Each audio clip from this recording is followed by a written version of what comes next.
Keith Davidson calls it a coincidence that just before the presidential election, he was involved in the deals for not one, but two women who claimed to have had affairs with Donald Trump, effectively keeping their stories secret. Do you believe what Stormy Daniels has said about the sexual encounter with Mr. Trump? You know, I believe my client. And Karen McDougal? Yes. For the first time, Davidson is speaking exclusively to CNN, saying he is constrained by attorney-client privilege, but still giving new details about how the deals came about. Stormy Daniels' confidentiality deal, signed just days before the election, started with a phone call from Donald Trump's personal attorney, Michael Cohen. And Michael Cohen calls you up and says what about Stormy Daniels?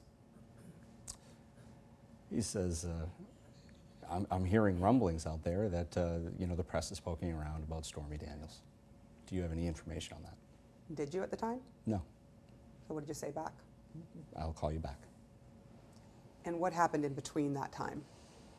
Well, that's where really the communications, you know, get in between, you know, my client and I, and what I can and cannot disclose and everything else. Do you see how the phone call from Michael Cohen might seem nefarious in the fact that he called you? No, quite frankly, I really don't. You know, Mr. Cohen and I had a discussion in 2011. There was a website that posted a story about Ms. Daniels in 2011. I did use my best efforts to get that story taken down, you know, pursuant to my client's wishes. We were successful in doing that, and 5 years later, the story percolates up again. I think it's a completely natural phone call for anyone to make in Mr. Cohen's position, to circle back and say, have circumstances changed? That was really what it was. It was an inquiry.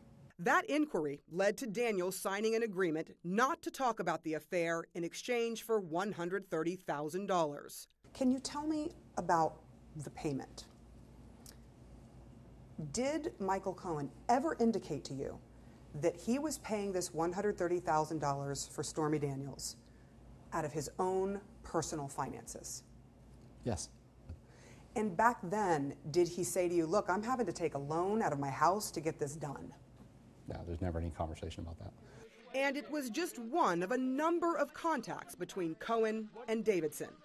A few weeks earlier, Davidson says he himself reached out to Cohen after brokering an agreement between Playboy playmate Karen McDougal, who sold the rights to her story to AMI, the parent company of the National Enquirer, for $150,000.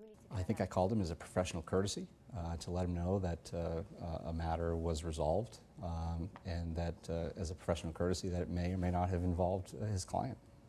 Was he involved in the deal at all? Certainly wasn't involved on our end, and there's no basis for me to believe that he was involved or had any communication with AMI. Do you see why Karen McDougal and her now current representation might construe that as a conspiracy behind her back, that there's something else going on, that Michael Cohen was behind all this, being a puppet master, if you will?